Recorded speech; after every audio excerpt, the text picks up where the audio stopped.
Sir আজকে একটা গাড়ি আটক করা হয়েছে, গাড়িতে কি কি পাওয়া গেছে?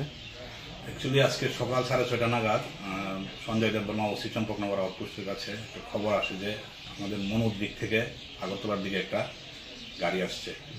ওই গাড়িতে সিগারেট আছে, সিগারেটগুলির বৈধ কোনো কাগজপত্র নেই। কোন জায়গার সিগারেট এটা?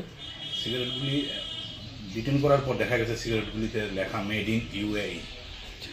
তো এখন অ্যাকর্ডিংলি তারা গাড়িটা ডিটেন করে আমাকে খবর দেয়। আমি আসলে পরে আমরা সার্চ করার পর সিগারেটগুলি আমরা সিজ করি।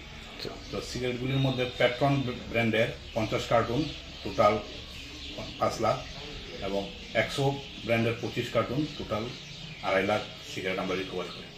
এটা বাজার মূল্য কত? আনুমানিক 75 লাখ টাকা হবে।